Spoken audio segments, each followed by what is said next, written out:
Rupnagar JDA ज़मीन विवाद अब बढ़ता जा रहा है। जिस तरह से कई सियासी दलों ने वहां पर जाकर अपनी सपोर्ट, वहां पर जिन लोगों ने कब्जा किया है उनको दी है, उसके बाद जेडीए ने भी पूरी एनक्रोचमेंट ड्राइव नहीं कंप्लीट की और उसके बाद वो गए भी नहीं, जैसे कि हमने आपको दिखाया था। और उसके बाद से ही एक लंबा वक्त जो है बीत गया है और जिन लोगों को प्लॉट अलॉट हुए थे 127 परिवार, अब वो दोबारा न्याय की उम्मीद लगाए हैं कि अगर हम भी नहीं बोलेंगे तो फिर हमको ज़मीन शायद ही कभी मिले। आज एक बार ये फिर इकट्ठा हुए हैं और कुछ अहम दस्तावेज़ लेकर इकट्ठा हुए हैं जो कि काफ़ी कुछ चीज़ें जो हैं वो क्लियर भी करता है और एक्चुअल ज़मीन के बारे में बताता भी है। सबसे पहले मैं आपको वही दस्तावेज़ दिखाना चाहूँगा। हमारे साथ सुरजीत जी हैं और बाकी लोग भी हैं। ये 2000 गूगल अर्थ इमेजेस से निकाला हुआ दस्तावेज़ है। 2007 में ये वो पूरी लैंड है जो जेडीए ने जो इनको एडवर्टाइज़ की थी और उसमें अगर आप देख सकते हैं ये एक ये 55 कनाल के अंदर की लैंड है और ये ओवरऑल पूरी लैंड है जो रेड मार्क किया हुआ है। और अगर आप ये 2007 का मैं बता रहा हूँ आपको, यहाँ पर ये देख सकते हैं आप, एक ये स्ट्रक्चर है, ये 1 2 3 और ये एक दो यहाँ पर और कच्चे कुल्ले, ये कच्चे हैं, परमानेंट नहीं है। ये 2007 गूगल अर्थ से निकाला हुआ ये एक डॉक्यूमेंट है। और उसके बाद ये अभी 2021 का, ये 2021 का लेटेस्ट है जिसमें जो आपको पहले कच्चे दिख रहे थे स्ट्रक्चर, वो परमानेंट, ये पक्के स्ट्रक्चर दिख रहे हैं। यहाँ पर ये दिख रहा है, यहाँ पर ये दिख रहे हैं, ये पक्के 8 9 10 11 हाँ 12 13 ये पक्के स्ट्रक्चर हैं। और ये पेड़ देख लीजिए यहाँ पर कितने दिख रहे हैं और 2007 में यहाँ पर कितनी ग्रीनरी थी, ये ग्रीनरी। और यहाँ पर ये देख लीजिए काफ़ी ज़्यादा ज़मीन को यहाँ पे छेड़छाड़ की गई है। ये दस्तावेज ये लेके आए हैं कुछ अहम जो कि इनके पास थे। और ये आपको कहाँ से ये आपके विचार में आया कि हम गूगल अर्थ, क्योंकि टेक्नोलॉजी का इस्तेमाल करके अगर हम ये सर बेसिकली बहुत से वहाँ पे जो लोग थे वो बोल रहे थे कि इन लोगों का कब्ज़ा यहाँ 47 से है। अब 14 में हम लोगों ने फिजिकली वहाँ जाके ज़मीन देखी थी। तो पेशे से मैं भी एक इंजीनियर हूँ, सॉफ्टवेयर इंजीनियर। सर मैंने भी सोचा कि चलो एक टेक्नोलॉजी अगर हमारे पास है उसका इस्तेमाल किया जाए। अब नेट पे 7 के और अभी के इमेजेस अवेलेबल थे गूगल अर्थ पे, मैंने निकाले, उनको निकाल के यहाँ पे प्रिंट करके दिखाया कि 14 में जो हम अपना क्लेम कर रहे हैं, ये लोग कहते हैं कि आपने वहाँ जाके ज़मीन नहीं देखी, वहाँ 2 से 3 कच्चे कुल्ले थे, वो 2 से 3 कच्चे कुल्ले ही थे और बाकी हर जगह जेडीए के बोर्ड्स लगे थे, JDA land, trespassers will be prosecuted. इसके बाद कोई 16 में इन्होंने कोई स्टे लिया है और उसके इन्होंने उस 55 कनाल ज़मीन के ऊपर एक झालर टाइप बना के रखा है। सर उस झालर के अंदर ये सारे स्ट्रक्चर उस झालर के अंदर ही बने हैं इस पीरियड के बीच में, 14 से लेके आई थिंक 21 के बीच में। उस टाइम पे जेडीए कहाँ सोया था? 14 में अगर जेडीए ये हमें एडवर्टाइज कर रहा है तो ये इतने इस स्टे के पीरियड में ये स्ट्रक्चर कैसे खड़े हो गए? यहाँ पे तो जेडीए पे भी सवाल उठाना चाहिए हमें, नंबर 1। नंबर 2 सर, बाकी ये हमारे पे जो बात आ रही थी कि आप लोगों ने वहाँ जाके ज़मीन नहीं देखी, तो उसका प्रमाण हम गूगल मैप से दे रहे हैं कि 2007 में भी यही स्थिति थी जो 2014 में थी, 21 में जाके स्थिति चेंज हुई है वहाँ पे। मतलब उसके बाद ये बने। हाँ जी। तो मतलब अब तो क्योंकि इस पर बहुत ज़्यादा सियासत भी हो रही है और ये क्योंकि कोर्ट के निर्णय के बाद, कोर्ट ने फैसला जेडीए के हक में दिया, उसके बाद आपको पोजीशन देने की बात आई है। तो उसके बाद भी अगर कोर्ट के निर्देश के बाद भी अगर आपको ज़मीन नहीं अलॉट हो रही है तो फिर आखिरकार किसके पास जाएंगे आप? अगर कोर्ट के निर्देश का पालन नहीं हो रहा है तो कौन करवाएगा? बिल्कुल सही कहा आपने। देखिए, कोर्ट के पास जाना किसने है, वो बेसिकली जो एनक्रोचर्स है जिन्होंने वहाँ पे हाई कोर्ट में जो अपनी जो अपील जो है रेमेडी अवेल की थी, वो रेमेडी जो उनकी है वो जब डिसमिस हो गई, जब कोर्ट ने कह दिया कि भाई जिस रेमेडी के तहत, रोशनी के तहत आपने क्लेम कर रहे हैं, वो आपका जो केस है वो डिसमिस किया जाता है।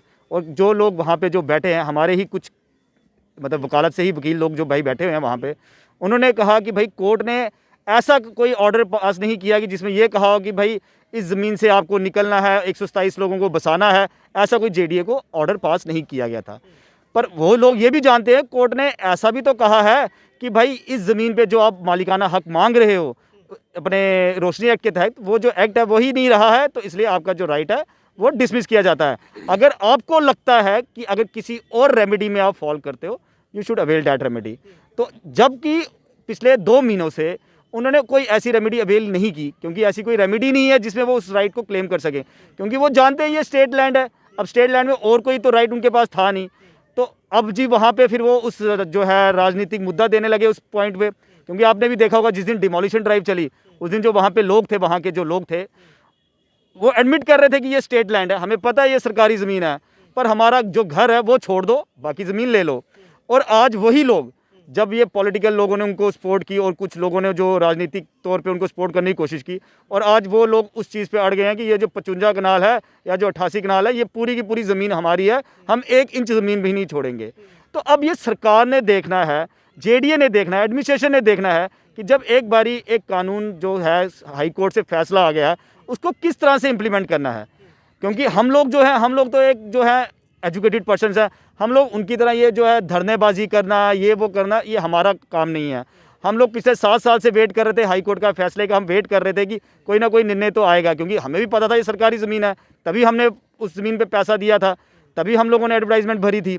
तो आज वो लोग जो कह रहे हैं कि नहीं जी ये 127 लोग जो जी सेक्टर 1 से 9 तक उन लोगों को अलॉट किए हैं, ऐसा नहीं है।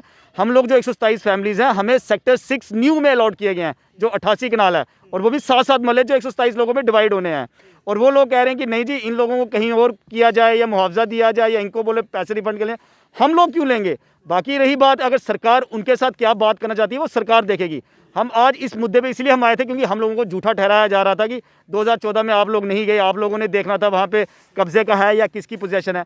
हम लोग ने अपना पॉइंट क्लियर कहा कि हम जब उस टाइम भी गए थे तब भी जेडीए के बोर्ड थे, और जब हमने जो गूगल मैप के थ्रू आज आपको बताया है वो चीज़ वो क्लियर करती है कि 2014 से लेके 21 जब इन्होंने स्टे हाई कोर्ट लिया, और इन दैट स्टे की ग्रैब में जो है इन लोगों ने वहाँ पे कंस्ट्रक्शन की, इलीगल कंस्ट्रक्शन की। हाँ, हम ये चीज़ भी मानेंगे कि इस चीज़ में जो जेडीए के जो खिलाफ वर्जी ऑफिसर्स थे, जो नीचे के जिनका डेली रूटीन वहाँ पे जाना था, उनकी नलायकी रही, उनकी अब करप्ट प्रैक्टिस थी, क्या थी वो वही जानते हैं। इस चीज़ पे भी एक्शन होना चाहिए कि जब स्टे था उसके बाद ये स्ट्रक्चर जो कंस्ट्रक्शन ये कैसे की गई, डेफिनेटली उस चीज़ पे भी देखना चाहिए, क्योंकि एक जेडीए एजेंसी है, गवर्नमेंट एजेंसी है। अगर गवर्नमेंट एजेंसीज के बीच में ऐसी काम हो सकते तो फिर बाकियों को तो पता नहीं है। सर वीसीज क्या कर रहे थे उस टाइम पे, जो वीसीज बैठे थे ऊपर, क्या उन्होंने अपने खिलाफ वर्जियों को नहीं बोला कि वो ज़मीन जहाँ पे 127 फैमिलीज़ का झगड़ा पड़ा हुआ है, हमने उनसे 10-10 लाख रुपए ले लिया है, हमारा इतना बड़ा बर्डन हमारे गले की ये फांस बना है कि हमें उन्हें वहाँ पे जगह देनी है, तो उन वीसीज ने उस टाइम पे अपने खिलाफ वर्जी इंस्पेक्टर को डायरेक्ट क्यों नहीं किया कि वहाँ जाके वो ज़मीन देखें? इसमें बहुत बड़ा जांच का विषय है, जांच बनती भी है। और अगर अब और वक्त लगता है, आगे फर्दर आप लोगों ने क्या डिसाइड किया? आप दस्तावेज भी इकट्ठा कर रहे हैं, लगातार हर प्लेटफॉर्म पे अपनी बात भी रख रहे हैं, और उन सियासी दलों से भी कहीं ना कहीं लड़ रहे हैं जो आपके विरोध में जाकर वहाँ पर उन लोगों की समर्थन करें। हालांकि आपके समर्थन में शायद ही कोई सियासी दल, हमें तो अभी तक दिखा नहीं है, लेकिन आपको क्या लगता है आगे फर्दर कोर्स ऑफ एक्शन क्या रहेगा? देखिए, मैं तो साफ कहना चाहूँगा आपके माध्यम से कि जो हम गरीबों पे 127 परिवारों के पेट पे लात मार के जो ये सियासी रोटियां सेकना चाहते हैं, जम्मू के लोग, जम्मू कश्मीर की आवाम इन सबको देख रही है। इन सब का करैक्टर जो है वो सामने, दूध का दूल्हा सामने सबका आ रहा है। हम पीड़ित लोग हैं जो पिछले 7 सालों से अपनी जो गाड़ी कमाई जेडीए को देने के बाद जो है ये पिस रहे हैं, और हमने वक्तन अथॉरिटीज़ को जाके कहते रहे कि जो हमें जो है प्लॉट का पोजेशन दिया जाए। और जब हमें उम्मीद की किरण नज़र आई तो ये सियासी लोगों ने इसमें जो ये खेल रचाया, जिसमें कम्युनल भी उन्होंने कार्ड खेलने की कोशिश की, रैदर खेला उन्होंने, वो जो था वो हमने पहले दिन से ये कहा इसमें सियासत नहीं है, इसमें कोई कम्युनल बात नहीं है, इसमें सिर्फ एक ही बात है, वो है 127 परिवार जो वर्सेस एक इंक्रोचर।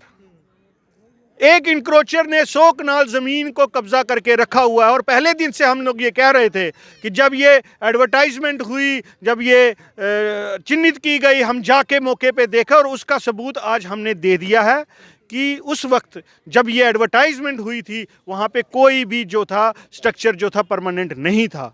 और ये हमारी बात को जो है वो क्लियर करता है। हमें कहा जा रहा था कि आप इस आर्डर में कहीं नहीं कहा गया, हाई कोर्ट के आर्डर में कि डिमोलिश करने के लिए।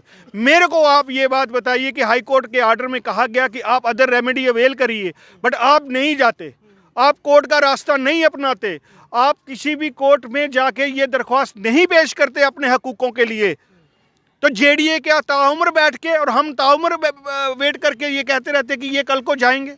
अब आप क्या करेंगे? मतलब आप भी क्या इस पे, आप भी एजिटेशन करने की सोच रहे हैं? जैसे वहाँ पे उन्होंने टेंट्स लगा के अब कितने दिनों से कर रहे हैं, तो अब क्या विचार है? आपको ऐसा ही कोई आइडिया अपनाना पड़ेगा? देखिए, हमारे लिए कोई रास्ता छूट नहीं रहा है, हमें भी मजबूरन रस्तों पे आना पड़ेगा, हमें भी मजबूरन अपने काम काज छोड़ के वहाँ पे टेंट लगाने पड़ेंगे, रास्ता रोकना पड़ेगा, एडमिनिस्ट्रेशन को उठाना पड़ेगा, जो सोई हुई नींद में है उसको उठाना पड़ेगा।